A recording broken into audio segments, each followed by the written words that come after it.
Magandang hapon po sa ating lahat. Narito ang weather update sa araw ng Sabado, December 28, 2024.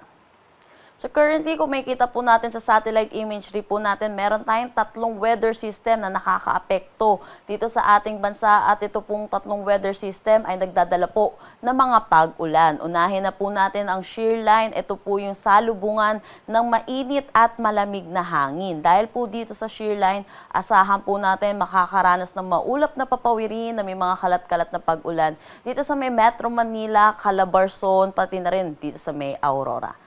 Samantala, pangalawang weather system natin ay itong Intertropical Convergence Zone or ITCZ na patuloy na nakakaapekto dito sa may Palawan, Visayas at Mindanao. Dahil po dito asahan natin makakaranas ng maulap na papawirin na may mga kalat-kalat na pag-ulan din dito sa may Palawan, kabuuan ng Visayas, Northern Mindanao, Caraga at ilang bahagi po ng Bicol Region.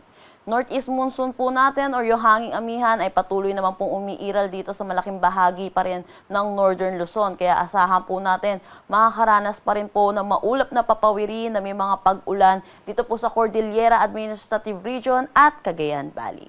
Sa ngayon po, wala naman tayong minomonitor na anumang bagyo or low pressure area sa loob at labas ng ating Philippine Area of Responsibility. Para naman sa magiging panahon natin bukas dito sa Luzon, kung makikita po natin, shear line pa rin po ang makakaapekto dito sa may Metro Manila at kalapit lugar po natin. Asahan po natin, makakaranas pa rin po tayo ng maulap na papawirin na may mga kalat-kalat na pag-ulan. Samantala, yung Northeast monsoon po natin, iiral pa rin po dito sa may Northern Luzon at ilang bahagi po ng Central Luzon. And then yung shear line, possible din po, makaapekto rin po dito sa may Legazpi. Agwat ng temperatura for Lawag, 23 to 31 degrees Celsius, Baguio, 16 to 24 degrees Celsius, Tuguegarao, 23 to 28 degrees Celsius. For Metro Manila, asahan natin ng 24 to 30 degrees Celsius, Tagaytay, 22 to 27 degrees Celsius, at Legazpi, 24 to 31 degrees Celsius. Para naman dito sa may Visayas, Mindanao at Palawan, patuloy po makakaranas pa rin po dito sa may Palawan natin ng maulap na papawirin na may mga kalat-kalat na pag-ulan. Dulot pa rin po ito ng Intertropical Convergence Zone. And asahan po natin, eastern section pa rin po ng Visayas at Mindanao, makakaranas pa rin sila ng maulap na papawirin na may mga kalat-kalat na pag-ulan. Pero kung makikita natin, malaking bahagi naman po ng Visayas at Mindanao ang makakaranas ng improving weather at ito po ay asahan pa rin natin. Makakaranas din sila ng mga localized thunderstorm pagdating sa hapon at sa gabi. Agwat ng temperatura sa Calayan Islands at Puerto Princesa, 25 to 30 degrees Celsius. Pati din naman dito sa Iloilo, asahan natin ng 24 to 31 degrees Celsius. Gayon din dito sa Tacloban. Sa Cagayan de Oro, 24 to 31 degrees Celsius. Cebu, 25 to 31 degrees Celsius. Zamboanga, 25 to 32 degrees Celsius. At Davao, 24 to 32 degrees Celsius. Meron po tayong nilabas na weather advisory po hinggil po dito sa magiging ulan na dulot ng itong shear line at ng Intertropical Convergence Zone. Asahan po natin ng heavy to intense na mga pag-ulan pa rin dito sa Apayao at Cagayan. Dulot po ito ng shear line at dito naman po sa Palawan ay dulot po ito ng Intertropical Convergence Zone. And then kung makikita po natin yung mga yellow po, moderate to heavy na mga pag-ulan, 50 to 100 millimeters na ang aasahan natin.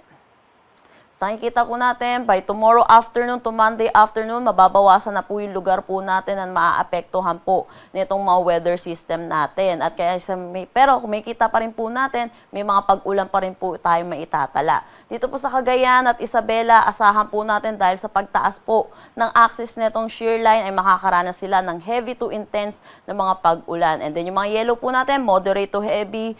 Good news po sa Palawan, mababawasan naman din po ang kanilang ulan na mararanasan. Moderate to heavy or 50 to 100 millimeters of rains na lamang ang kanilang aasahan. Pero delikado pa rin po ito, asahan pa rin po natin ang mga flash floods at mga pagguho ng lupa. Pagdating po ng Monday afternoon at Tuesday afternoon, dalawang area na lang po ang nasa weather advisory po natin na inaasahan po natin. Moderate to heavy po na pag-ulan, dulot pa rin po ito ng pagtaas ng axis na itong shear line natin. So asahan po natin 50 to 100 millimeters of rain. Meron tayong nakataas na gale warning dito sa may Batanes, Cagayan, kasama na ang Babuyan Islands, Isabela, Ilocos Norte, Ilocos Sur, La Union at Western Coast ng Pangasinan. Pinapaalalahanan po natin ang mga kababayan po natin na delikado po pumalaot sa mga nasabing coastal waters natin. Para naman sa magiging panahon natin sa susunod 3 araw, kasama na yung disperas ng ating bagong taon at yung mismong bagong taon natin, asahan po natin sa Metro Manila mag-i-improve ang ating weather at aasahan natin magiging maaliwalas naman sa ating susunod na 3 araw. For Baguio, asahan po natin northeast monsoon ang makaka-apekto sa kanila, kaya makikita po natin medyo mababa din po kanilang temperaturang aasahan. Sa Legazpi, by Monday at Tuesday, maaliwalas na panahon, pero by Wednesday, asahan natin possible magkaroon po sila ng mga pag-ulan. For Metro Manila, agwat ng temperatura 24 to 32 degrees Celsius, Baguio City 16 to 24 degrees Celsius, Legazpi City 24 to 32 degrees Celsius. Para naman po dito sa Visayas, makikita natin Metro Cebu, Iloilo City, makakaranas sila ng maaliwalas na panahon throughout the 3 days. At Tacloban, may mga pag-ulan din po sila mararanasan, pero start naman din po, mag-i-improve na rin ang kanilang panahon sa mga susunod na araw. Metro Cebu, agwat ng temperatura 25 to 32 degrees Celsius, Iloilo City 25 to 32 degrees Celsius, at Tacloban City 25 to 32 degrees Celsius. Para naman sa Mindanao, may epekto pa rin po ang possible sa kanila ang Intertropical Convergence Zone. Kaya kung makikita natin, makakaranas din po sila ng mga pag-ulan, lalo na po sa Tuesday at Wednesday po natin. Araw po ng bisperas ng Pasko, ng bagong taon, at ito po ay napati na rin po sa araw po ng mismong bagong taon. Agwat ng temperatura for Metro Davao, 24 to 31 degrees Celsius, Cagayan de Oro, 24 to 32 degrees Celsius, Zamboanga, 24 to 32 degrees Celsius. Ang sunset mamaya ay 5:36 p.m. at ang sunrise bukas ay 6:20 a.m. Para sa karagdagang impormasyon, bisitahin ang aming mga social media pages at ang aming website pag-asa.dost.gov.ph. At yan po muna ang latest dito sa Pag-asa Weather Forecasting Center. Chanel Dominguez po at magandang hapon.